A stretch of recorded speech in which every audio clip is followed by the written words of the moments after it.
In the last episode, we've gotten the otters placed and done a little bit of decoration around what we needed to get most of their basics taken care of. However, we still didn't add a lot of the things that we really need. So we're going to take a look at that. But before we do, I decided I needed to screw around a little bit with the new water features that come with the game. And it really just lets you change the color of the water to kind of fit with like whatever theme you might be needing to do, and you can pick different colors or preset colors and whatnot.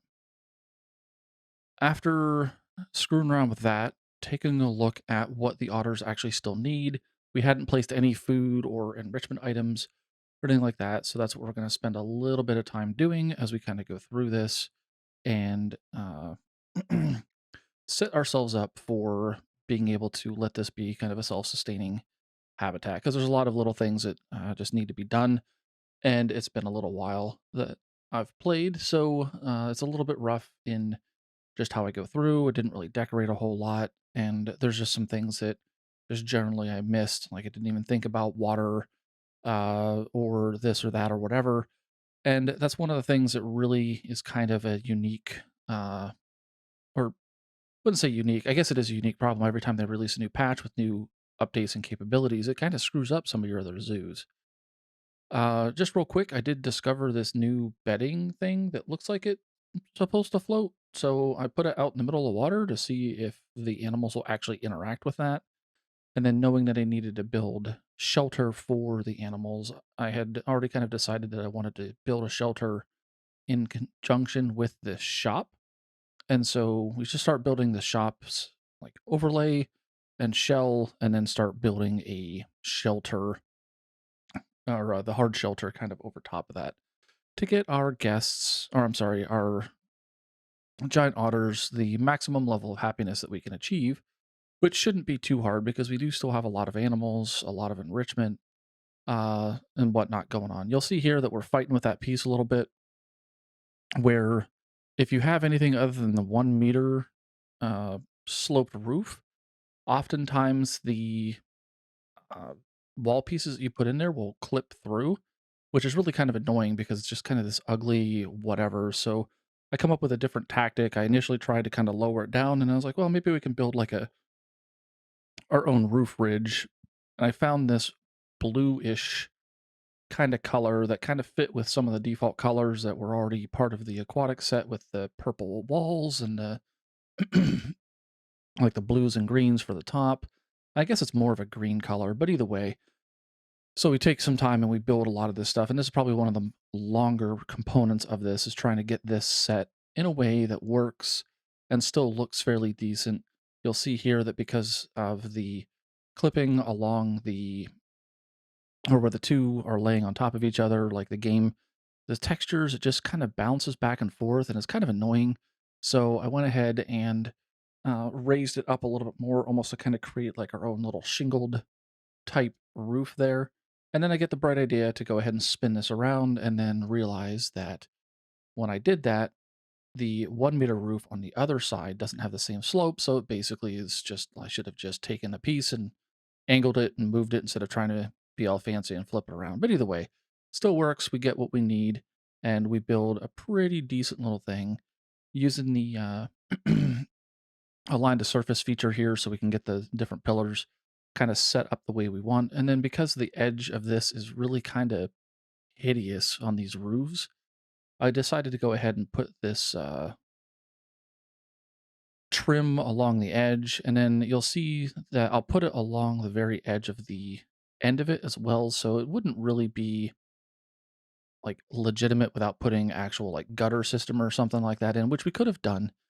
I just don't tend to get to quite that level of detail, but eventually you'll see that when we put it down there towards the end, it's almost like a place where the water would pool up if it were to rain, and naturally that wouldn't be a very good thing. We're also going to close in these little gaps here where the different pieces are, just so we can have this be a section where the roof is more of like it almost feels like more of a continuous piece instead of it being several like boards. And you can see just based on how the shadows fit and stuff like that, that it doesn't always fit. Now you can see here that I'm basically just going to cap off that end give it that trim, but not get too focused on what it's going to like practical look. It still has that trim. It still looks nice. Obviously, the water in the game's mechanics with rain, it doesn't pool up or anything like that. I mean, it has the little like on the ground. It looks like it's kind of collecting, but it's really not collecting water anywhere. We do the same thing on the 2 meter component as well, and we just kind of deal with it. Get this trimmed out. We continue to work on the building, and this trim actually worked out perfectly because like I said, the color really just fit with what I was looking for. It was nice and thin. Whenever I had the pieces overlapping, especially when they were overlapping in by a great degree, it wasn't just like two pieces that were just shifted slightly. The texture clipping was really not such a big issue, so I was able to put a lot of little pieces in to get things where I wanted them to be and have kind of the overall look that I needed with that. And so you can see underneath here, there's a little bit of the roof that's kind of showing through, and so I decided I needed to fix that. So we just pull this down so it's even. It's a detail that just you generally don't see. It's not something you should get too wound up about. But I just went ahead and kind of fixed it because I felt like I wanted to fix it and get that squared away.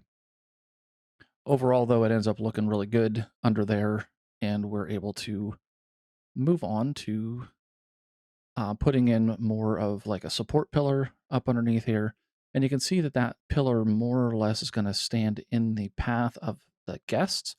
So if you're not really paying attention, you can actually get it where the guests will walk through it because it is right there on the edge and they use basically the entire path space. What you can do though to combat that is if you put down an object that the guests will walk around, like a bench or a donation bin or even a trash bin, that will keep the guests from walking through that particular area and keep the guests from basically clipping through objects that they wouldn't have normally clipped through anyway.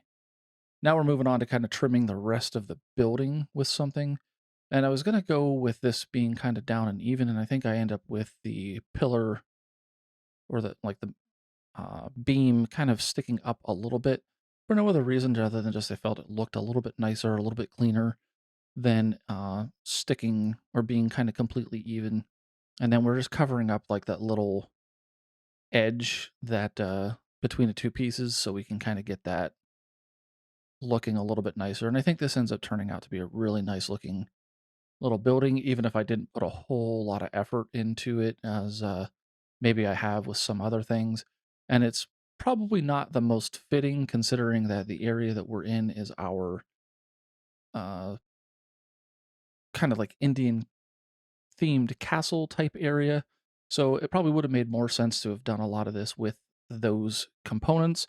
But I really kind of wanted to try out some of these new pieces because this is the first time I've really played with the aquatic set since it had come out.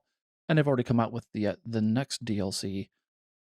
Now, this DLC doesn't come with new pieces, it just came with new animals. It's why they came out with 8 animals instead of like the 4 or 5 that they typically come out with, and then a whole host of new pieces. At least I think that's what happened. But we're still taking a variety of the different elements that they've given us, and we try to kind of layer them to create more of a unique look for this. Wanted to try to get something that looked a little bit nicer on the sides of the building as well. I think I end up settling on putting another like Pipshot juice icon there. We flip it to 45, but then I think I take the panels and I stick them on the walls to kind of at least break that up, and then we leave the top kind of angled part still with the kind of the purple sticking through. And that ended up working out really nice as well. And just putting all of that around, and then, of course, there's always this part where you got to try to get these to line up because they don't snap in the same way as most of your other pieces. But as long as it kind of filled that in, I don't think I ever actually checked to make sure that the balance was right. Where on the different sides it was like completely the same angle or anything like that. But we did what we needed to do. Now we are getting some lights in here, and you've probably noticed if you've been paying attention to any of the tooltips or whatever, but that uh, Pipshot juice does not have power. and we will eventually fix that. But that was something that, as I was putting these lights in, even if I had it at nighttime, it wouldn't have been something that I would have seen. The asset that I just deleted, that was on the workshop from a friend of mine. I had just downloaded it just to kind of take a look at it. It's not anything that I would ever put in my zoo because I don't want to take somebody else's work and put it in my zoo and try to pass it off as my own. It's not that I don't like it. I think it was actually really amazing and quite artistic, but it just wasn't something that I would uh, normally put in one of my zoos. So here, I felt it was a little bit goofy to have a door here, but not technically a path. Now, I could have probably tried to squeeze a staff path in there. It might have been something I had to have hid some of the things. No staff will actually walk there. The guests or and well, no staff will walk there because I don't have a reason to, and then no guests will walk there. But I think it might have actually not let me do it because there was the actual building in the way. So we just ended up leaving that as is, and we just adjusted the terrain a little bit to make sure that it worked out fairly well. So now we're getting into adjusting the power, and it ended up working out where that pip shot juice was exactly between two different power sources. The other thing is now that we have this new water temperature regulator, I've never used these because I've never had to because they didn't really exist until the aquatic patch. And since I stopped playing kind of around the aquatic patch, I really haven't really made sure that like done what I needed to do with them. I have opened up a previous zoo, taken a look, and I start getting all these warnings about animals being cold. And as they're swimming in the water, it's not that the air temperature is cold, it's that the water's cold. So you have to take that into account now as well. Now that we've gotten a lot of this stuff taken care of, we're going to check the otters one more time and make sure that they still have all the happiness that they need. And as we go through, we see that the terrain is still a little bit dorked up. I think I had that squared away, but I don't really remember what exactly I did that might have caused it.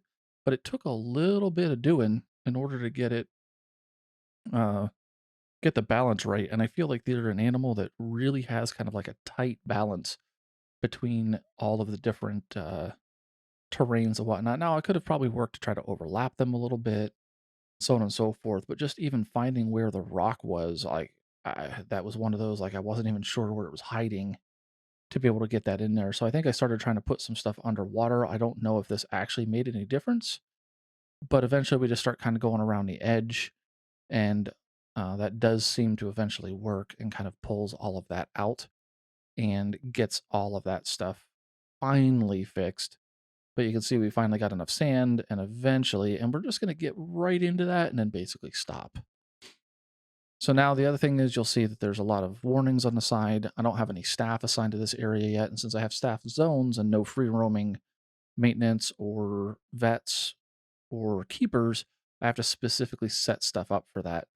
And I set these zones up and basically have two keepers per habitat, one that does the cleaning and then one that does the feeding, because it seems like if you have the keeper doing multiple tasks, they don't necessarily keep up the way that they should. And it took me a little bit to kind of remember exactly how I took the time to get this set up, but I eventually get it figured out, create a separate zone that requires a staff room for the keepers. And then since I already have maintenance and veterinary zones set up, and those are a little bit broader, so I was able to basically just drop a new mechanic or really just add, not even add new staff, but just add those to the existing work zones. And since, like, even with that habitat, I don't have any actual barriers, so the mechanic will come by, look around, and then leave because there's nothing to actually do. So here you can just see me setting it up and making sure that one does cleaning and one does feeding.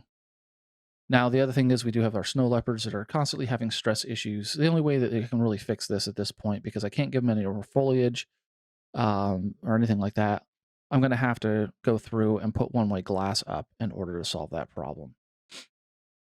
So we're just kind of screwing around now, just taking a look at things, just seeing how everything kind of has come together and seeing if there's anything that's really egregious that we're missing. But it doesn't look like we are. Um, just checking out the little guys swimming around. Now, you'll notice that there's no vendor here, probably because when we put it down, the shop was closed. And then as the shop was closed, the vendor basically spawns into the zoo. At least I think they do. At least that's what they used to do. That might have been a change. But they spawn into the zoo, but if the shop's closed, they leave the shop and they go off to do whatever. And I don't have vendors assigned. So I just pulled in a new vendor and got them in there, and the shop opened up. And it was weird that they were all queued up, even though there wasn't a vendor there. Normally, when the shops are closed, all the guests just leave it alone until it reopens. So I'm not entirely sure what was going on there. Maybe one was on the way. We're just going around and starting to get the trash bins and donation bins. I tried to color the donation bins similar to the building, and then I come across fleeing guests. I have no idea why they're fleeing, but it does prompt me to start kind of looking around and seeing if maybe I can find escaped animals. I didn't have any escaped animal warnings. Go around, look. I mean, I see green animals scattered around, but they all look like they're where they belong. And they would have fled from over here anyway for an animal that was here. And as far as we can tell, none of the otters had escaped. And they would be considered a dangerous animal because the guests can't be inside the habitat. So we go back through and finish getting all the rest of the donation bins scattered around. And then one of the new features they added is the keeper traversable area. So we wanted to go ahead and check that out and just see what exactly that looked like. And then as we're doing that, we start having issues with Gario where they're all starting to get hungry. And part of this is that they've made some changes to how the Gario operate, much like they did with the saltwater croc. They are basically expecting more food enrichment and food as a whole. And you can see on there real quick that the food enrichment was really, really low when it was actually decent before. Now there's a lot of babies in here too, so that's probably part of the problem. But they've also added new items that help boost that enrichment. So whenever they add new items, you have to kind of go back through and like reevaluate how all of your animals are in order to make sure that they have the total amount of feeders and everything else that you need in order to keep them happy. And as we continue to work with this and let it play, it just keeps getting worse and worse. We called the keeper. The keeper hadn't really arrived yet. So our ultimate solution is basically to grab all the animals and send them to the trade center, because when you do that, it does feed them, or it should feed them. And then when we put them back, they should be have had a meal. They might only be at 50% instead of the 100%, but that's okay. But that's pretty much it for this particular video. Hopefully you guys enjoyed it. If you haven't done so already, please consider subscribing. And also don't forget to leave a like, dislike, and comment on your way out the door.